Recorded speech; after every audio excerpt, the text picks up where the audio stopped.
Até sobremesa a gente fazia no Josper, porque era muito perigoso, porque eu brincava que a sobremesa ficava com gosto de carburador. Se você não segurasse a mão ali, Muito bom isso.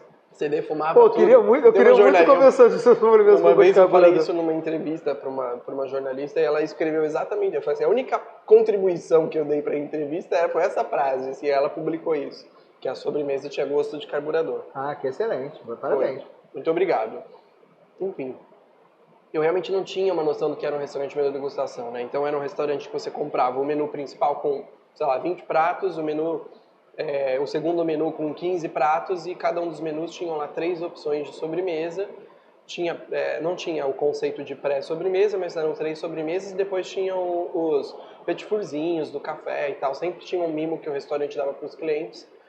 E aí isso, né? Completamente diferente do que, por exemplo, você ir na Absurda hoje comer um doce no balcão, do que você ir num restaurante de menu de degustação comer uma cacetada de pratos. Pagar caro pra caramba. Pagar caro pra caramba, uma super expectativa. Vale, tá, gente? Vale, mas é caro. E aí a sobremesa vem e fecha aquele menu e precisa ser à altura de tudo que você comeu antes, né?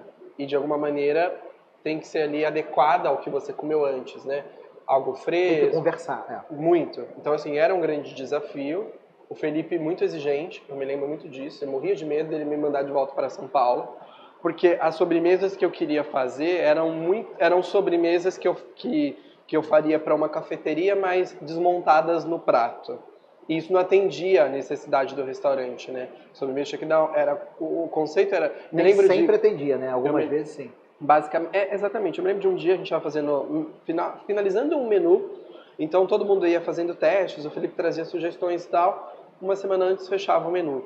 E eu não lembro, acho que era uma sobremesa de maçã que a gente estava fazendo, e eu já tinha um sorvete, eu adorava usar sorvete, usava muito sorvete lá, acho que faz muito sentido pro Rio também, né?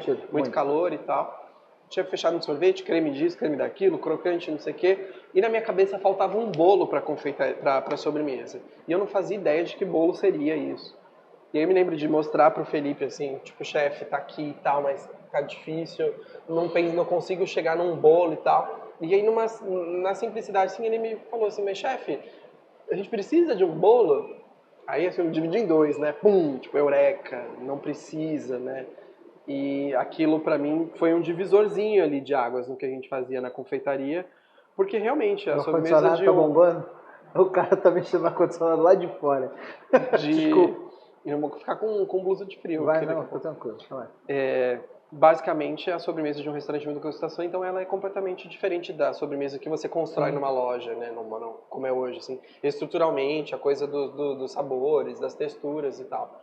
Então eu acho que eu demorei uns 6 meses, se não demorei mais tempo, para entender até o que o Felipe tinha de expectativa, né?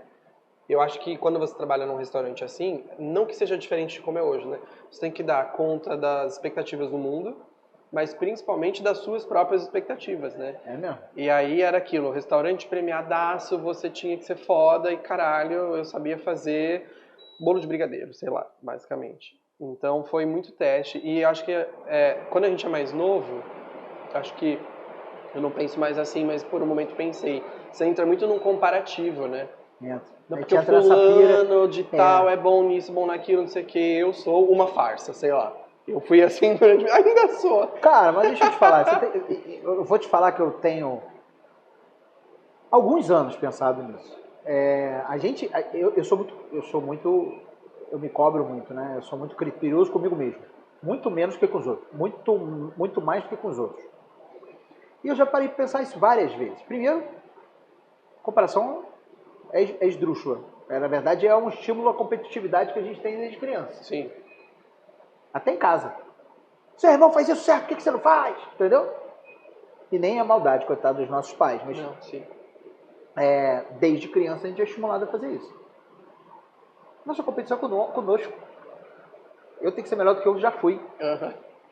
Só que a gente tem muito pouco disso. Ainda mais no mundo de hoje, que é a coisa do Instagram, que você vê fulano, ciclano fazendo, acontecendo, e aí você não faz, não acontece. Não, aí você vê fulano, ciclano acontecendo no Instagram e sabe que o cara não faz nada daquilo. Também. Aí acontece, não é com todo mundo, não estou generalizando, e nem é a maioria, mas acontece. Aí você vê Beltrano, ciclano, e fala, poxa, mas eu consigo fazer melhor do que isso. Aí você vai e tenta, não consegue. Faz parte do processo. Mas isso leva pra gente eu vou entrar numa pira agora, numa conversa muito doida aqui. Isso leva pra gente a trazer à tona o conceito de sucesso. Qual é o nosso conceito de sucesso?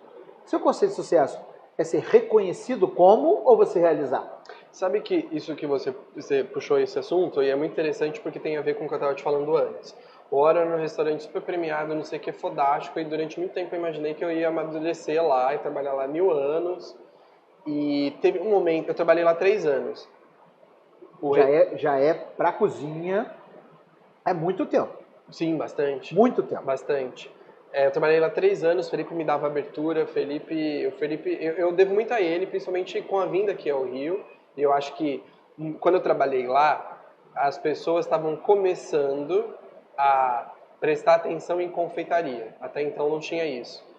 Eu me lembro que o Felipe me apresentava como chefe de confeitaria do Oro. Ele não tinha o crédito de pensar sobre mesas do restaurante. Por que eu estou fazendo essa cara? Inclusive, quem está só ouvindo a gente, porque a gente também tem todas as plataformas de áudio, os agregadores de áudio todos, então você que está só ouvindo a gente, eu fiz uma cara de mais ou menos, discordando um pouquinho do Henrique.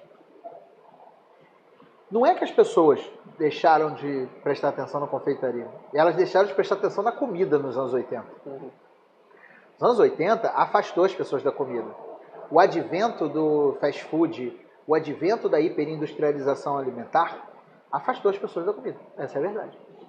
Há décadas a gente faz um trabalho, a gente que eu digo porque é um trabalho de todos, direto ou indiretamente. A gente faz um trabalho de reaproximar as pessoas da comida.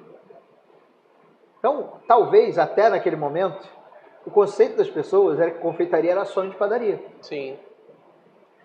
Ou era o bolo do negócio. E esse era o referencial na época. E a gente, vocês, a geração de vocês, de confeiteiros que eu digo, mudou muito isso. E fez a gente olhar para a confeitaria com todas as possibilidades que era possível. Então talvez seja isso. Por isso que eu discordo levemente de você quando você fala que eu acho que para além disso, tem assim no Brasil principalmente, né? Fora do Brasil, os chefes de confeitaria eles são reconhecidos como os chefes de cozinha são, basicamente. Uhum. No Brasil isso não é uma coisa muito, acho que hoje em dia é muito mais, né? Então você conhece confeiteiro ciclano, beltrano e tal, mas são confeiteiros que fazem bolos, são confeiteiros que têm uma cafeteria, né? Uma patisserie, sei lá.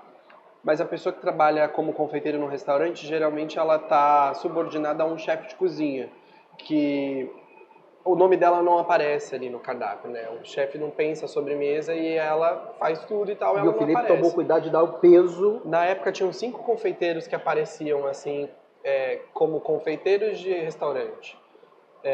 Então, aqui na cidade eu não me lembro de ter outro confeiteiro que, apesar de ter muitos confeiteiros que eu admiro aqui na cidade, no Rio, não tinham confeiteiros que eram reconhecidos por serem confeiteiros de restaurante, que é uma coisa muito específica.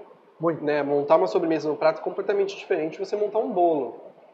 E a colherada diz muito, assim como você vai construir camadas numa outra sobremesa, e isso é completamente fundamental. Então, o Felipe me apresentou para a cidade de certa maneira, né?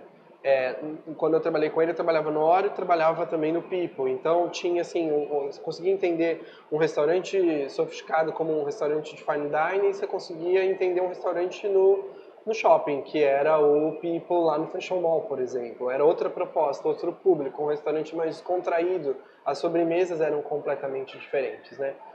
Mas nessa coisa, seguindo essa linha, eu trabalhei lá 3 anos, eu vi o People entrar para... O People não, perdão, o Oro. Entrar para lista dos 50 melhores da América Latina. Ganhou 2 estrelas Michelin. Na festa da Michelin, eu subi no palco junto com o Felipe para... Faz toda a diferença. Era uma coisa que estava acontecendo ali muito foda. Ao mesmo tempo, para quem está na cozinha, era uma coisa muito pesada. A pressão de se trabalhar num restaurante assim, a cobrança de se trabalhar num restaurante assim, é uma entrega muito grande, assim.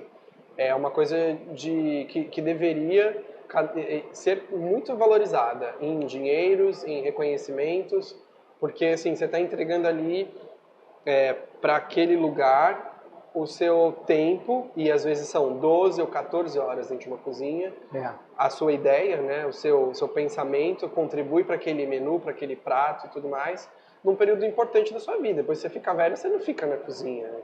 basicamente. Enfim.